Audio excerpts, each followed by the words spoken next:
A smile could be misread. Silence could be interpreted as hostility. Every encounter carried unspoken tension. Food scarcity defined daily life. German women spent hours scavenging for anything edible, trading possessions for bread, standing in endless lines for ration cards that barely provided survival-level calories. American soldiers, by contrast, were well supplied. Their rations included chocolate, cigarettes, canned meat, coffee, and sugar, luxuries unimaginable to civilians. This imbalance quickly became one of the most powerful forces shaping interactions between American GIs and German women. Some encounters were transactional rather than emotional. Cigarettes became a form of currency. A single pack could buy hours of labor, access to shelter, or companionship. For widows, refugees, and women with children, survival sometimes depended on these exchanges. It is important to understand that this was not always a matter of choice in a moral sense. Hunger narrowed the space for dignity. Decisions were made under pressure, not freedom. American military policy initially forbade fraternization with German civilians. The rationale was simple.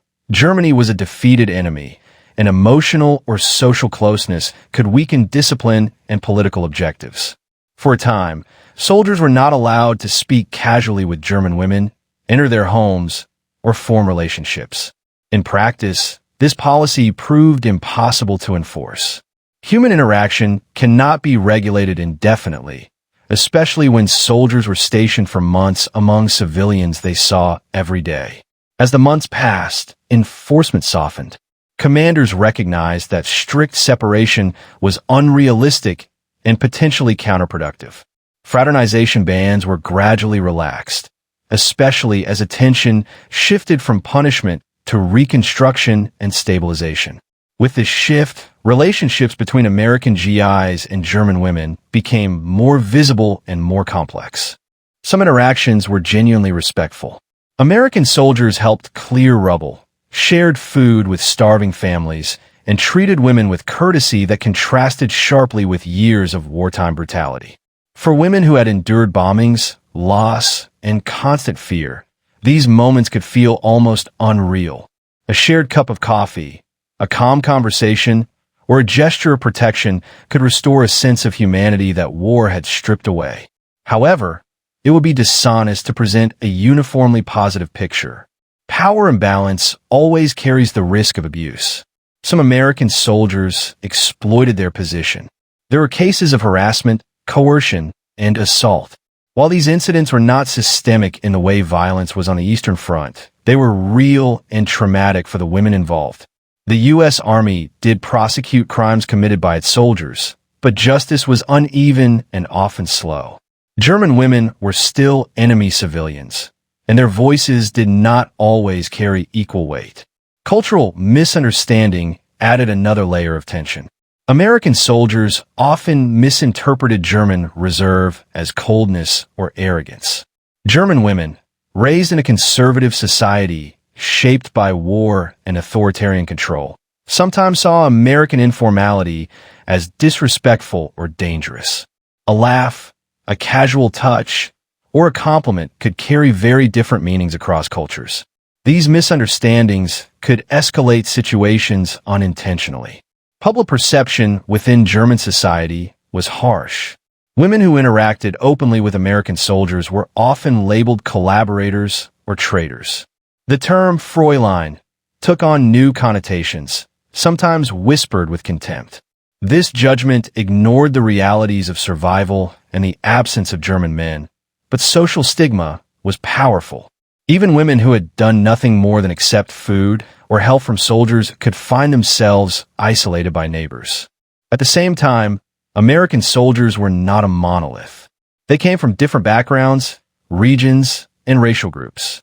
African American GIs, who served in a segregated army, experienced Germany differently from their white counterparts.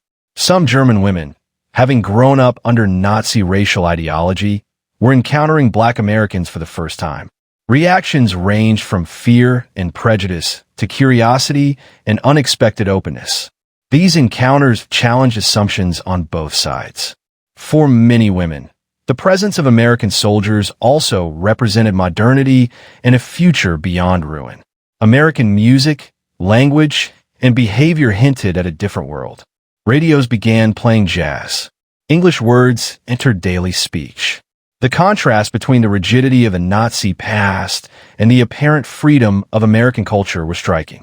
Attraction, when it occurred, was not always about the individual soldier, but about what he symbolized. Children born from relationships between American soldiers and German women would later be known as occupation children. In 1945 and 1946, their existence added another layer of complexity. Mothers faced stigma, uncertainty, and fear about the future. Many soldiers were transferred or returned home before learning of the pregnancy.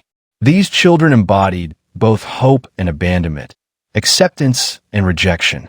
From the American perspective, many soldiers were themselves emotionally damaged.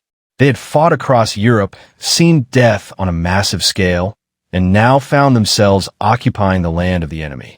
Some felt guilt, others resentment, others exhaustion. Their interactions with German women were filtered through their own trauma and confusion. Kindness and cruelty sometimes came from the same unresolved wounds. By late 1945, the American occupation zone was beginning to stabilize. Schools reopened, local administrations resumed limited functions, and reconstruction plans took shape. For German women, daily life remained hard, but chaos slowly gave way to routine. Relationships with American soldiers evolved within this new structure, becoming less about immediate survival and more about coexistence. This period cannot be reduced to simple categories of victim and benefactor. German women were not passive figures in a story written by occupiers. They navigated an impossible landscape with limited options, balancing fear, necessity, dignity, and hope. American soldiers were not simply liberators or abusers. They were young men operating within a system that gave them power but also constraints. The first months after the war set the tone for everything that followed. Trust was fragile. Resentment lingered. Yet amid the ruins, small human connections formed that defied ideology and hatred. These interactions would shape memories, families, and narratives for decades to come. What mattered most was not just how German women were treated, but how they survived the treatment. In the absence of certainty, they adapted. In the presence of power, they negotiated. In the shadow of defeat, they rebuilt lives piece by piece. The arrival of American GIs marked neither salvation nor disaster alone, but the beginning of a long, complicated chapter in which survival itself was an act of resilience. As 1945 turned into 1946, the initial shock of defeat faded, but the realities of occupation deepened. German women were no longer reacting to sudden collapse. They were now living inside a new system shaped by Allied authority, scarcity, and social upheaval. American GIs had become a constant presence rather than a temporary force. Daily interactions, once rare and tense, became routine, and it was within this routine that treatment, perception, and consequences truly took shape. The American military government began restructuring German civilian life. Local councils were re-established under supervision, schools reopened, and denazification programs started removing former party members from positions of influence. German women were deeply affected by these changes because they had become the backbone of civilian society. With millions of men dead, imprisoned, or missing, women filled roles once closed to them. They ran households, managed farms, worked in factories, and dealt directly with occupation authorities, often American officers or enlisted men acting as intermediaries. This shift altered how American GIs viewed German women. No longer just civilians in ruins, many women were now administrators, translators, clerks, and labor organizers. Some women who spoke English found themselves working alongside American personnel. These professional interactions were usually respectful and structured, governed by rules and oversight. Yet even here, the imbalance of power remained clear. Employment opportunities often depended on the approval of American superiors, and dismissal could be swift and unexplained. Outside official settings, informal interactions continued to revolve around resources. The black market flourished despite military efforts to suppress it. Cigarettes, coffee, soap, and canned goods flowed from American supplies into German hands. Women frequently acted as intermediaries, trading labor or services for goods that could sustain families. While some American soldiers felt sympathy and willingly shared, others used scarcity as leverage, reinforcing dependence. Romantic relationships between German women and American soldiers increased as fraternization bands loosened further. These relationships varied widely. Some were brief and superficial, driven by loneliness and proximity. Others developed into genuine emotional bonds. Couples met discreetly at first, wary of social judgment and military scrutiny. Over time, public visibility increased, especially in urban centers where occupation culture was more normalized. Despite growing acceptance, German society remained divided. Older generations often viewed relationships with American soldiers as dishonorable, a continuation of defeat by other means. Younger women, particularly those who had grown up entirely under Nazi rule, sometimes saw Americans as symbols of an alternative future.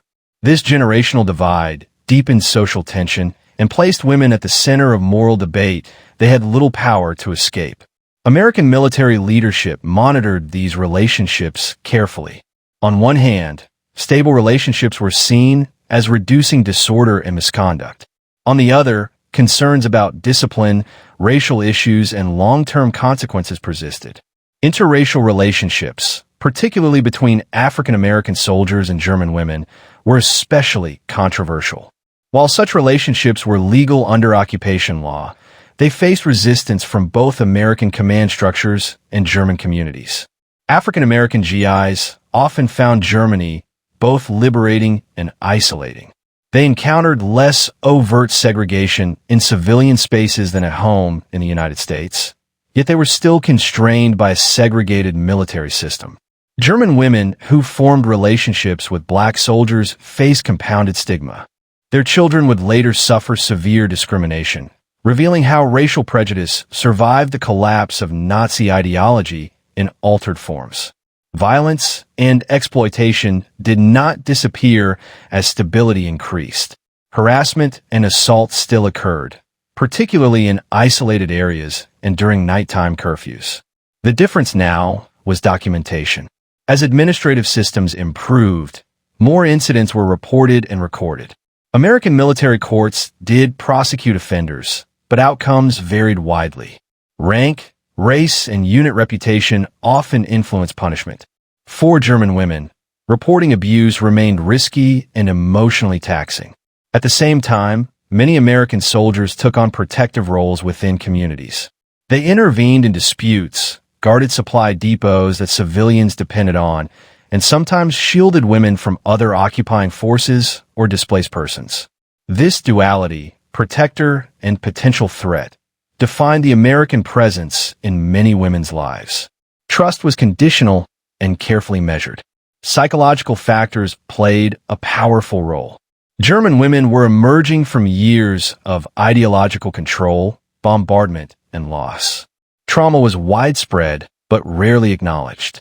Interactions with American soldiers sometimes provided emotional relief simply because they represented normalcy. Conversation without fear of denunciation, laughter without propaganda, and gestures without political meaning were deeply significant. These moments, however small, helped some women reconnect with their own sense of self. American soldiers carried their own psychological burdens. Many had fought across France and into Germany, witnessing concentration camps and civilian suffering. Their feelings toward Germans were often conflicted. Sympathy for women and children coexisted with anger over wartime losses. How a soldier treated a German woman often depended less on policy than on his personal experiences and emotional state.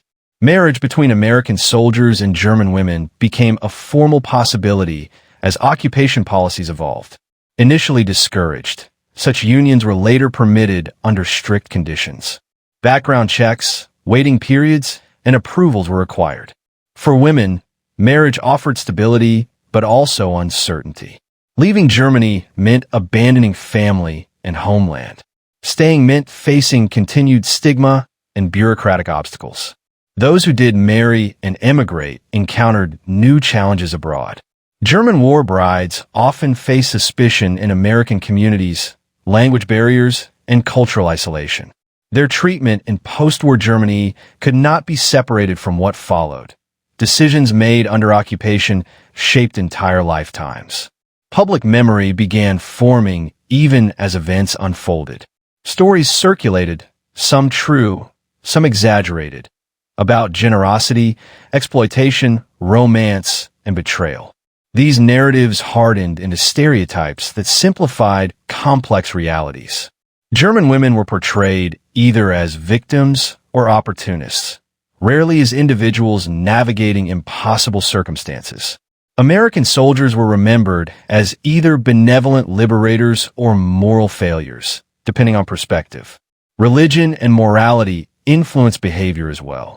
Churches played a role in counseling women, condemning perceived immorality while quietly providing aid. American chaplains attempted to guide soldiers' conduct, emphasizing respect and restraint. These efforts had mixed success, but reflected attempts to impose ethical frameworks on chaotic situations. By 1947, economic conditions slowly improved. The introduction of currency reform and increased food imports reduced desperation. As survival pressures eased, relationships based purely on exchange declined. This shift revealed which interactions have been built on necessity and which on genuine connection. For many women, this distinction carried emotional consequences, including regret, attachment, or relief. The treatment of German women by American GIs during this phase cannot be understood without acknowledging time. Initial fear gave way to negotiation, then to adaptation. Behavior evolved as both sides adjusted to prolonged coexistence. What remained constant was inequality.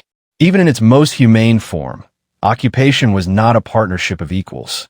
Women learned to read subtle signals, tone of voice, body language, uniform insignia to assess risk and intent. Survival required emotional intelligence as much as physical endurance. Small choices accumulated into strategies: when to engage, when to withdraw, when to trust, and when to remain invisible. This period carved deep marks into personal histories. Memories of kindness stood alongside memories of humiliation. Gratitude existed next to resentment. These contradictions were not failures of understanding. They were accurate reflections of lived experience. As Germany moved slowly toward reconstruction, the intense daily presence of American soldiers began to recede. Units rotated, bases consolidated, and civilian authority expanded. Yet the imprint of these years remained embedded in families, communities, and collective memory. German women emerged from occupation changed. They had navigated defeat without surrendering identity, endured power without fully submitting to it, and rebuilt lives under scrutiny from all sides. Their treatment by American GIs was neither uniformly benevolent nor uniformly abusive. It was shaped by context, character, and circumstance. Understanding this complexity is essential. Simplification does violence to truth. The occupation years were a crucible in which survival demanded adaptability, resilience, and moral compromise. For German women, dignity was not given. It was continually defended, redefined, and reclaimed amid the contradictions of post-war life. By the late 1940s, the American occupation of Germany had entered a more settled phase.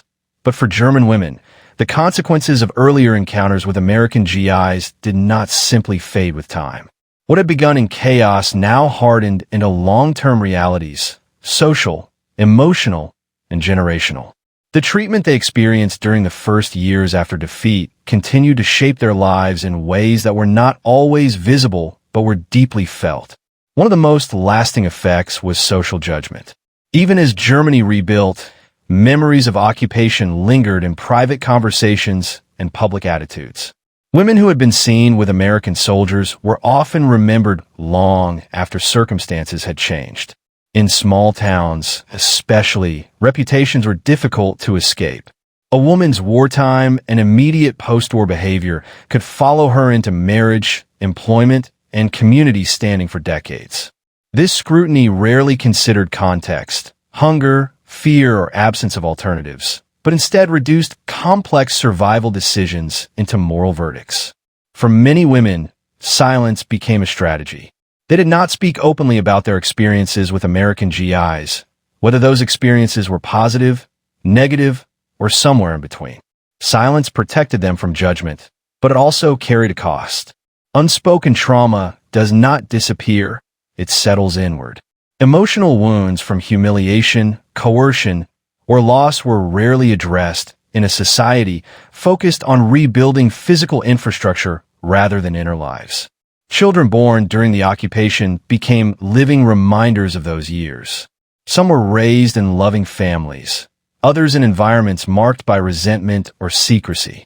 Mothers often shielded their children from harsh truths, inventing stories or avoiding questions.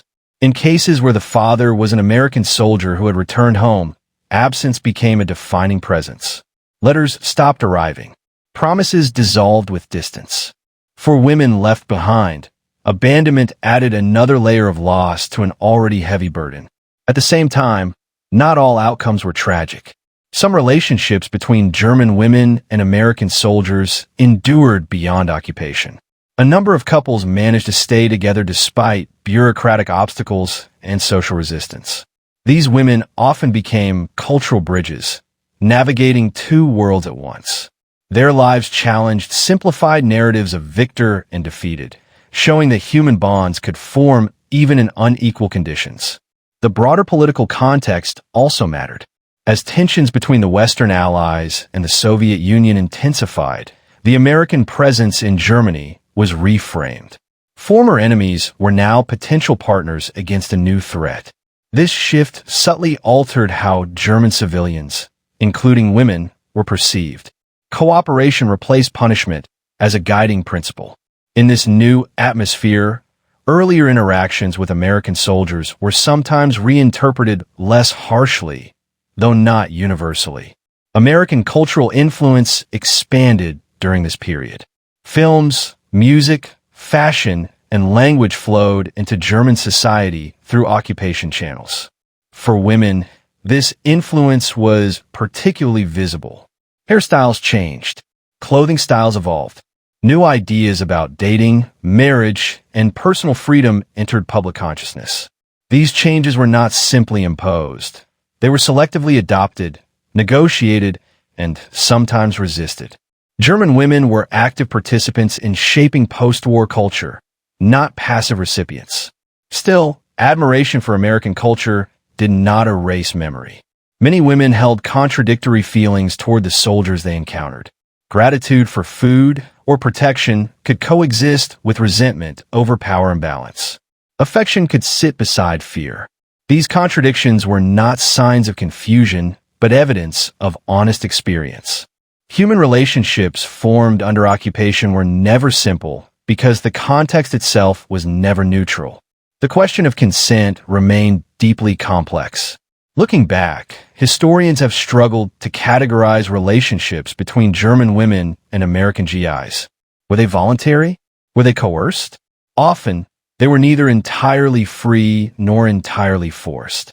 Survival, authority, and emotion intertwined in ways that defy easy judgment. Understanding this requires resisting the urge to impose modern moral clarity on past desperation. American soldiers, too, left Germany changed. Many returned home with memories that conflicted with official narratives of victory. Encounters with German women humanized an enemy they had been taught to hate. Some soldiers carried guilt for behavior they later regretted. Others carried pride in moments of kindness.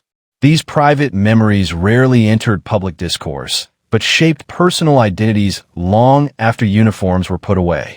As years passed, Germany rebuilt its institutions and redefined itself. Women who had navigated occupation entered new roles in a democratic society.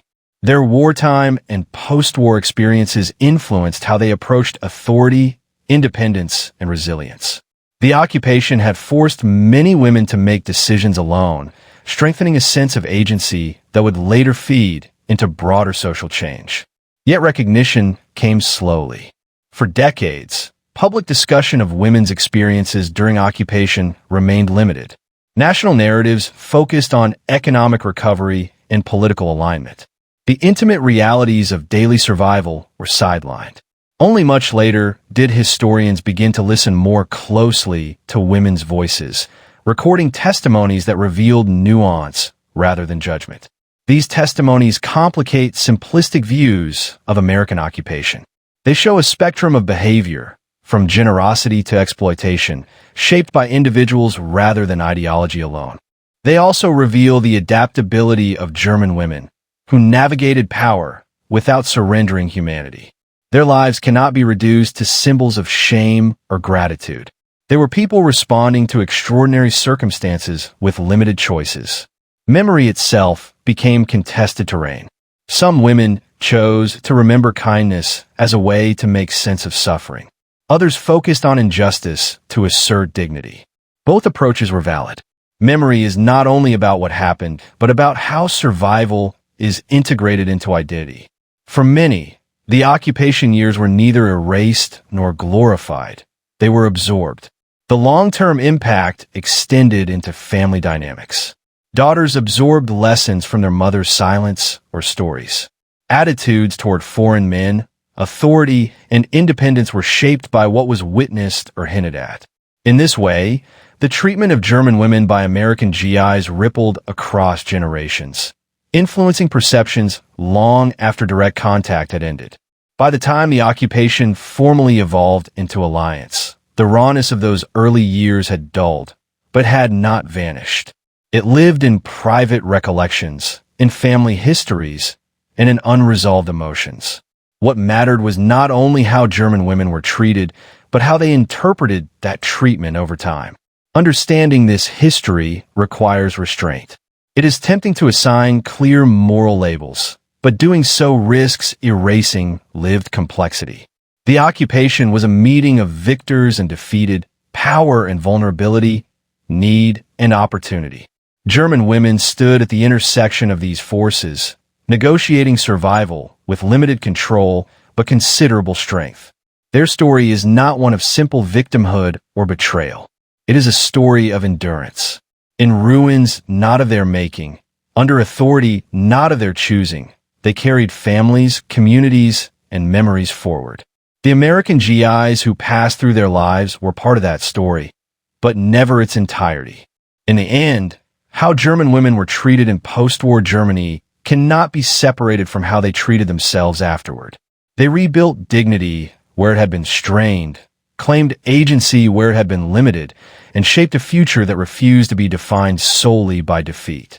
Their experience stands as a reminder that history's most enduring truths are often found not in policies or proclamations, but in the quiet persistence of those who survived them.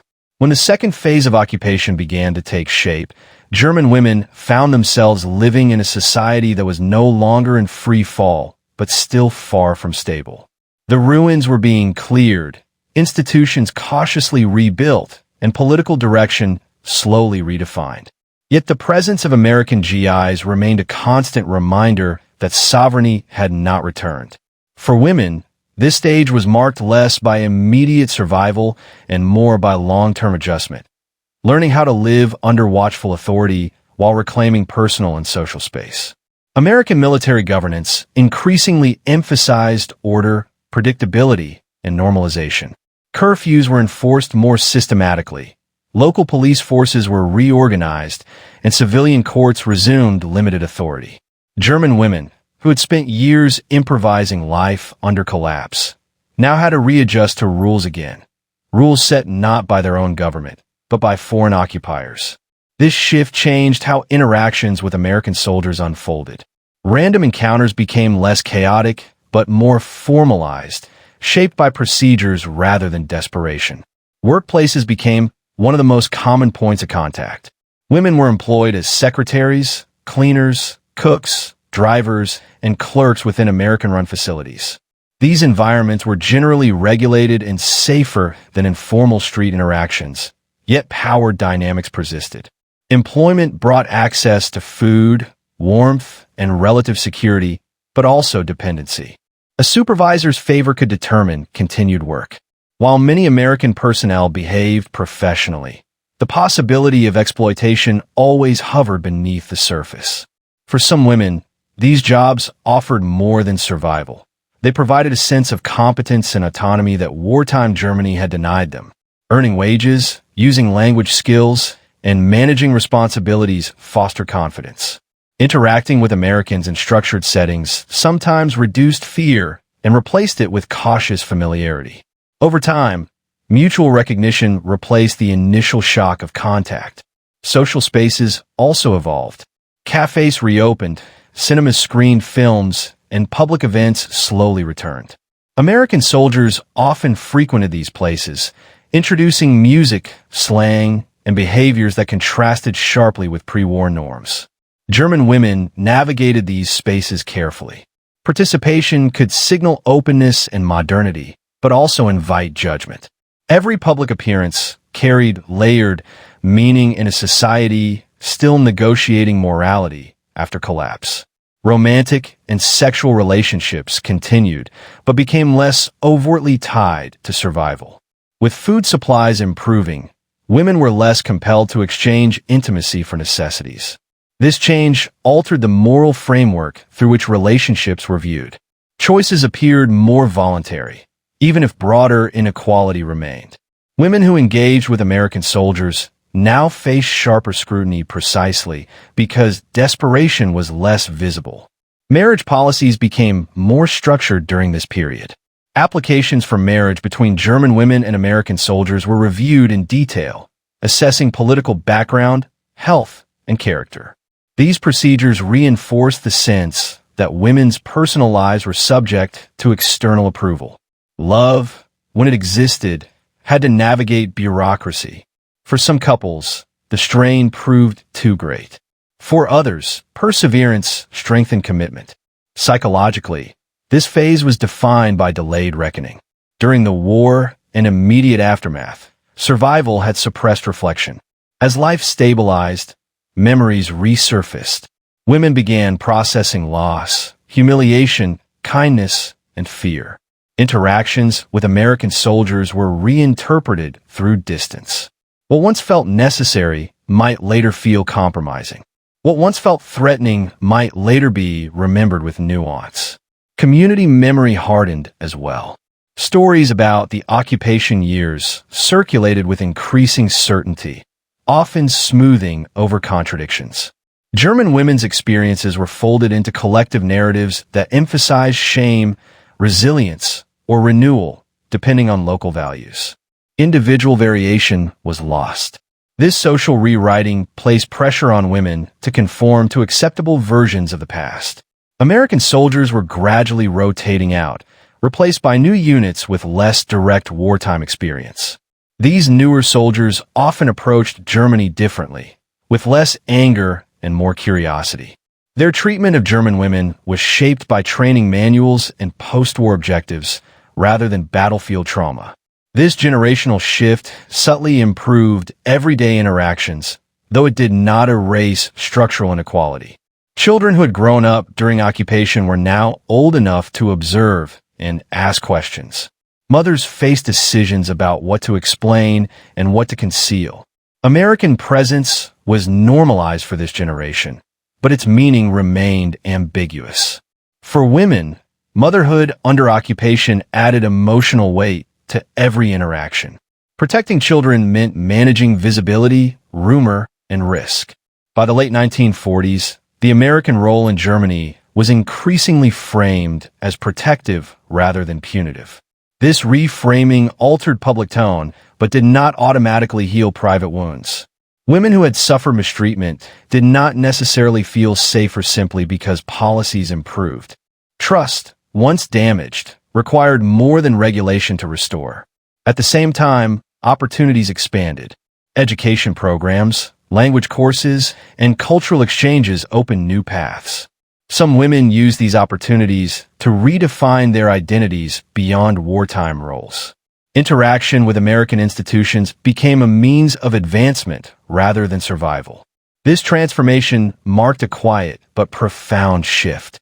Yet it is important not to romanticize this phase. Stability did not mean equality. American soldiers still held authority, and German women still lived with limited agency in many areas of life. What changed was the texture of daily experience, from raw vulnerability to cautious negotiation. This period illustrates how treatment evolves over time. Initial fear gave way to adaptation, then to selective engagement. German women learned which spaces were safe, which relationships were risky, and which compromises were unavoidable. Their agency grew not because power disappeared, but because they learned how to navigate it. The occupation's second phase reveals that history does not move in clean transitions. Trauma lingers into stability. Power softens, but does not vanish. For German women, treatment by American GIs during this time was shaped less by crisis and more by endurance, the slow work of living with memory, authority, and the desire for normal life. Their experience reminds us that survival is not a single moment, but a process. It unfolds quietly, in choices made after danger has passed, in meanings reassigned to what was once endured. And it is in this long middle ground between collapse and recovery that the true weight of occupation was carried. As the occupation moved further into the late 1940s, German society entered a phase where outward stability increasingly masked unresolved tension. For German women, this period revealed consequences more clearly than before. The hunger was easing, streets were being rebuilt, and daily routines returned. Yet the psychological and social weight of the occupation years did not lift at the same pace. American GIs were now fewer, more regulated, and less visible, but their earlier presence continued to shape how women were judged and how they understood their own past. Economic recovery accelerated unevenly. Larger cities benefited first from reconstruction programs, industrial revival, and access to international aid. In these urban environments, German women found new employment opportunities connected to American administrative structures, cultural programs, and service industries surrounding military bases. In rural areas, recovery was slower, and women remained dependent on agriculture, barter, and seasonal labor. As a result, the treatment women experienced from American soldiers varied sharply by geography. In cities, interactions were more formal and predictable. In remote areas, encounters still depended heavily on individual soldiers and circumstances. As material desperation faded, public morality hardened. Actions that had once been understood as necessary for survival were now reassessed through a moral lens. Women who had accepted help, companionship, or protection from American soldiers found their pasts reinterpreted in less forgiving terms. Communities sought to restore order and dignity after defeat, and this often meant drawing sharp moral boundaries. German women bore the cost of this process disproportionately. Shame became a powerful social mechanism. It discouraged discussion, enforced conformity, and redirected collective anxiety away from broader political failure and onto individual behavior. Women's bodies and choices became symbolic terrain on which society attempted to regain control after years of chaos. Treatment by American GIs was no longer discussed in terms of power imbalance or context, but reframed as evidence of personal character. This reinterpretation absolved structures of responsibility while isolating individuals. American occupation authorities were aware of shifting German attitudes and adjusted their approach. Messaging increasingly emphasized partnership, democratic values, and mutual respect. Cultural exchanges, educational programs, and youth initiatives were promoted as evidence of a new relationship. For German women, these changes altered public tone but rarely resolved private wounds. Polite rhetoric could not erase memories of vulnerability, fear, or dependency experienced earlier. It did, however, create limited space for conversation that had previously been impossible. Personal relationships formed during the occupation now faced decisive moments. Some women chose to end ties with American soldiers as the likelihood of permanence diminished. Others attempted to maintain relationships across distance through letters and photographs. These long-distance connections were fragile. Mail delays, censorship, and eventual silence tested emotional resilience. For many women, relationships did not end with clarity or closure, but simply faded, leaving unresolved attachment and lingering questions. Children born of relationships with American soldiers reached school age during this phase. Their visibility increased exposure to scrutiny. Questions about fathers became unavoidable, and mothers were forced to navigate institutions unprepared for ambiguity. Schools, churches, and welfare systems often lacked clear guidance on how to treat occupation children. As a result, women became advocates by necessity, quietly negotiating acceptance for their children in environments that preferred simple categories. Psychological strain surfaced more clearly as external pressure eased. During the war and immediate aftermath, survival had demanded emotional suppression. Now, memories resurfaced. Anxiety, depression, and recurring fear were common, though rarely named or treated. German women had endured bombing, displacement, loss of family members, and ideological collapse before facing occupation. Interactions with American soldiers, whether marked by kindness, coercion, or indifference, were layered onto existing trauma. Without social language or institutional support to process these experiences, many women internalized distress. American soldiers who remained in Germany during this later period often perceived a calmer, more orderly society. To them, Germany appeared stable and cooperative. This perception sometimes obscured the emotional labor women continued to perform. Politeness did not equal comfort. Routine did not equal healing. Treatment that appeared benign on the surface could still echo earlier vulnerability, especially when memories were triggered by uniforms, accents, or authority. Race continued to complicate occupation dynamics. Interracial relationships remained socially sensitive and politically uncomfortable. German women involved in such relationships faced isolation within their communities and limited recognition from American institutions. Their experiences highlighted how occupation power intersected with global racial hierarchies. The promise of liberation coexisted with the reality of discrimination, revealing contradictions within the occupying force itself. As time passed, many German women actively reshaped their identities. They sought education, vocational training, and cultural engagement as ways to move beyond wartime roles. Interaction with American institutions sometimes facilitated this transformation, offering access to language learning, professional skills, and broader perspectives. For these women, the occupation became a paradoxical source of both constraint and opportunity. Yet this transformation was not universal. Women who lacked access to education or lived in conservative communities faced narrower paths. For them, memory remained a private burden rather than a catalyst for change. Silence continued as a strategy, protecting social standing at the cost of emotional expression. Public narratives about the occupation increasingly favored simplification. Official histories emphasized cooperation, reconstruction, and alliance building. The intimate realities of women's experiences were sidelined. When women appeared in these narratives, they were often reduced to symbols of moral decline or cultural renewal, rarely acknowledged as individuals navigating unequal power structures. This phase reveals how treatment is not only experienced in the moment, but reinterpreted over time.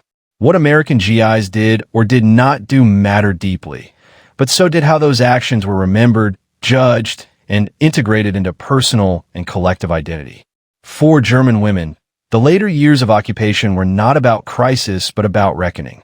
They carried forward memories shaped by fear, necessity, affection, and regret. Some chose to remember kindness to preserve meaning. Others held onto resentment to protect dignity. Many held both at once. These contradictions were not failures of understanding. They were faithful reflections of lived experience. The occupation did not end cleanly for German women. Even as political arrangements evolved and sovereignty gradually returned, its imprint remained in social norms, family histories, and private consciousness. Treatment by American GIs was only one part of this legacy, but it was a significant one, precisely because it occurred at a moment of extreme vulnerability. In this later phase, survival no longer meant finding food or shelter. It meant integrating the past into a future that demanded forgetting. For German women, that integration was uneven, deeply personal, and rarely acknowledged publicly. Yet it shaped the moral and emotional foundations of post-war society in ways that continue to resonate long after the occupation itself faded from view. As the occupation years gradually receded into history, German women entered a final phase of adjustment in which memory, identity, and meaning took precedence over daily interaction with American GIs. By the early 1950s, the physical presence of occupation forces was less intrusive, and political sovereignty was slowly being restored. Yet for women who had lived through defeat and foreign control, the question was no longer how they were treated, but how that treatment would be remembered, explained, or hidden in the years that followed. Public silence became increasingly common. In families, workplaces, and communities, discussion of the occupation years narrowed. Attention shifted toward economic recovery, political alignment with the West, and the promise of stability. German women were expected to move forward without lingering on the ambiguities of the past. Experiences involving American soldiers, whether marked by kindness, dependence, or harm, were often folded in a private memory rather than public narrative. This silence was not imposed solely from above. Many women chose it deliberately. Speaking openly risked judgment, misunderstanding, or reopening wounds that had been carefully contained. Silence offered control over personal history. It allowed women to define themselves by what they were becoming rather than by what they had endured. Yet silence also carried weight. Unspoken experiences shaped behavior, relationships, and emotional boundaries long after words disappeared. Marriage and family life provided one avenue for normalization. Women who married German men often left the occupation years unmentioned, presenting continuity where rupture had occurred. Those who married American soldiers and emigrated faced different challenges. In new countries, they were often asked to explain their past in simplified terms. Their experiences were filtered through expectations of gratitude or romance, leaving little room for complexity. For many, identity became fragmented, divided between lived reality and acceptable narrative. Children who grew up during or shortly after the occupation absorbed its legacy indirectly. They sensed gaps in family stories, emotional reactions without explanation, and unspoken rules about what could be asked. For children born of relationships with American soldiers, questions of belonging were especially sharp.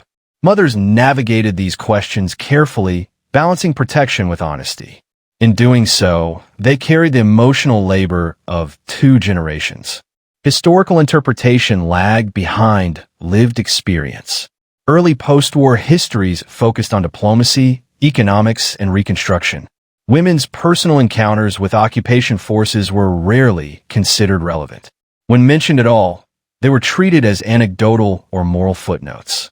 This omission reinforced the idea that women's experiences were peripheral rather than central to understanding post-war transformation. Over time, however, perspectives began to shift.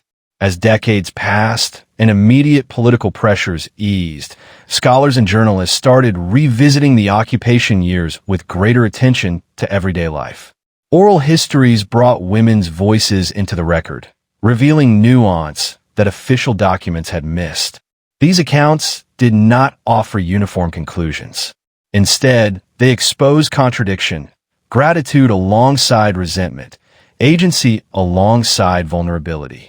For many German women, being asked to speak after years of silence was both validating and unsettling.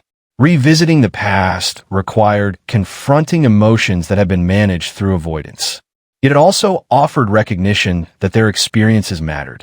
Treatment by American GIs was no longer framed solely through national narratives of victory or defeat, but through human interaction under unequal conditions. Memory evolved with context. What once felt humiliating might later be understood as survival. What once felt kind might later be reevaluated through awareness of power imbalance. These reinterpretations were not revisions of truth, but expansions of it. They reflected growing capacity to hold complexity without collapsing it into judgment. American perspectives also evolved. Veterans reflected on occupation with distance, often recalling moments of generosity while minimizing darker aspects. Some expressed regret, others pride. Few had been encouraged to think critically about the power they held at the time. When these memories intersected with German women's testimonies, gaps in understanding became visible. Shared history revealed different emotional maps of the same terrain. The long-term legacy of occupation shaped gender roles in subtle ways.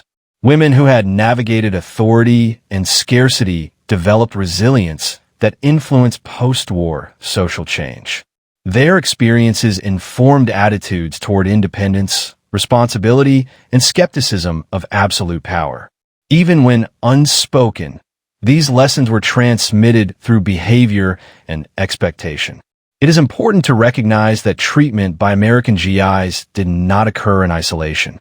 It intersected with broader patterns of loss, trauma, and rebuilding. Women's responses were shaped not only by what soldiers did, but by what war had already taken from them. This context does not excuse harm, nor does it erase kindness. It situates both within a landscape where choice was constrained and meaning was negotiated. As Germany integrated into a new international order, the occupation years were increasingly framed as a necessary transition rather than a lived experience. For German women, this framing often felt incomplete. The occupation had not been a chapter that simply closed. It was a period that redefined boundaries of trust, autonomy, and memory. The question of how German women were treated by American GIs resists simple answers, because treatment itself was not singular. It varied across time, place, and individuals. It included moments of decency and moments of exploitation, often within the same relationship. Understanding this requires moving beyond binary judgment toward acknowledgement of complexity. In later life, many women reflected on the occupation with clarity that youth and survival had not allowed. Some spoke openly, others maintained silence. Both choices were valid responses to a history that had demanded adaptation rather than reflection. What mattered was not public recognition, but personal integration of experience into identity. The occupation left no uniform legacy for German women. It left traces, emotional, social, and generational. These traces shaped how women understood authority, vulnerability, and resilience. They influenced how stories were told, withheld, or reshaped for future generations. In the end, the treatment of German women by American GIs is best understood not as a verdict, but as a process. It unfolded over time, changed with circumstance, and settled into memory in different ways. For the women who lived it, the occupation was not defined solely by who held power, but by how they navigated that power to preserve dignity and continuity. Their experiences remind us that history's deepest impacts are often carried quietly, not in proclamations or policies, but in the private negotiations of people forced to live within forces larger than themselves. In acknowledging this, we move closer to understanding not only what happened, but how it was endured,